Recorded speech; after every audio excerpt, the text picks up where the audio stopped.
जय जय जय हनुमान।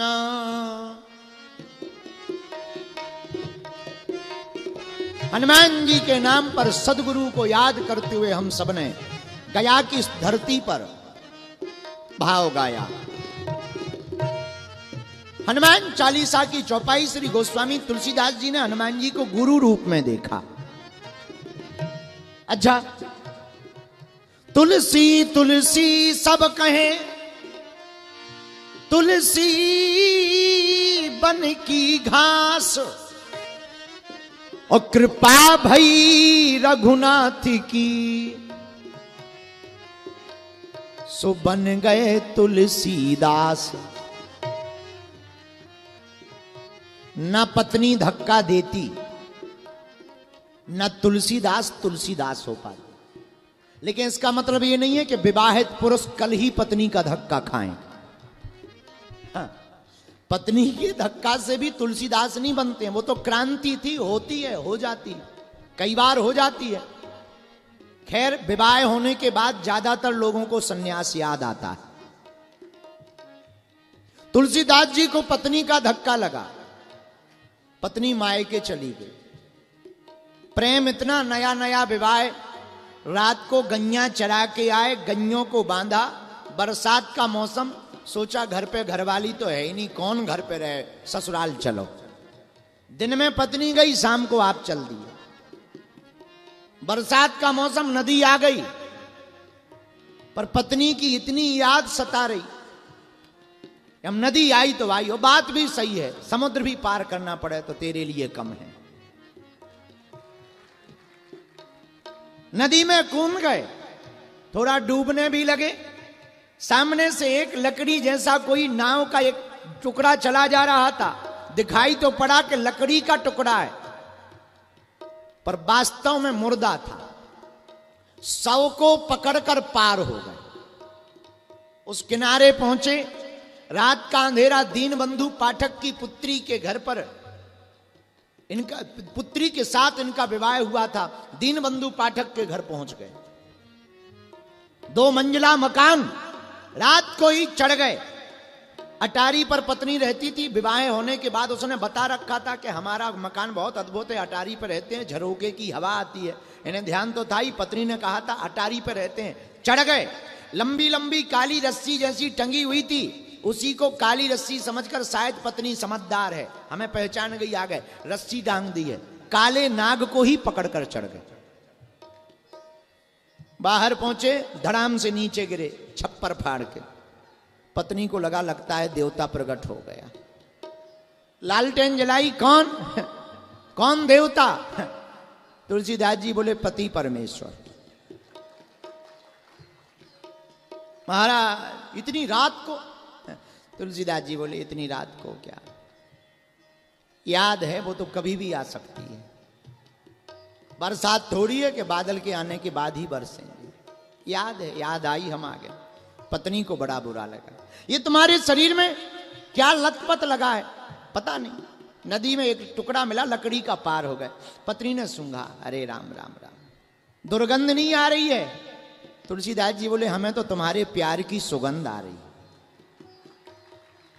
पत्नी समझ गई इनकी मति मारी गई। और सच कहते हैं लोग, प्यार अंधा होता है। देख रहे हो तुलसीदास जी जैसे अंधे, ऐसा है नहीं, ये तो घटना है। पत्नी ने कहा गजब की बात है, चढ़े कैसे ऊपर? अरे पगली है, तूने रस्सी लटका रखी थी, उन्हीं को पकड़कर दिया सलाई ली, लालटेन को जलाया। दिया सलाई को ले जाकर के लालटेन से देखा, काले काले नाग लटक रहे थे। पत्नी धिक्कारने लगी, अरे महाराज, इस हाड़ मास के पुतले के पीछे तुम इतने पागल हो, इससे आधा भी पागल अगर परमात्मा के पीछे होते तो आज तुम्हें परमात्मा प्राप्त हो जाता। ये चोट तुलसीदास जी को लग गई, मन में क्रांति हो गई। हमसे बहुत लोग पूछते हैं गुरु के ज्ञान को क्यों लेना चाहिए, कथा को क्यों सुनना चाहिए? इसीलिए सुनना चाहिए, ना जाने कौन सा शब्द तुम्हारे दिल में चोट कर जाए और तुम्हें भगवान की तरफ मोड़ दे। इसलिए तुलसीदास जी ने पत्नी को भी माना, धन्य धन्य है, धन्य है, प्रणाम कर लिया पत्नी को। पत्नी बोली महाराज क्या कर, बस हो गया काम, अब हम चल पड़े। कहां जा रहे? फिर मिलेंगे, अगर मिलेंगे तो, जिंदगी में नहीं मिले,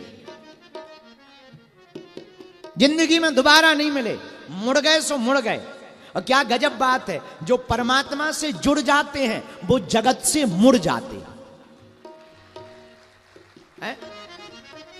इसीलिए तुलसीदास जी ऐसे अद्भुत ज्ञानी महात्मा महापुरुष प्रकट भय, उन्होंने हनुमान जी को गुरु रूप में कहा।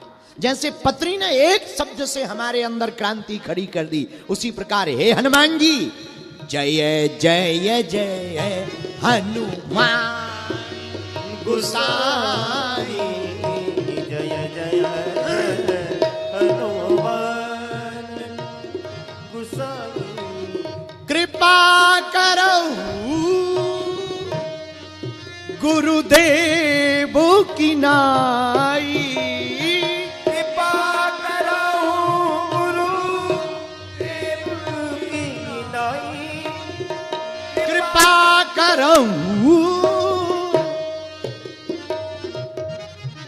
जैसे गुरुजी शिष्यों पर कृपा करते, कैसे?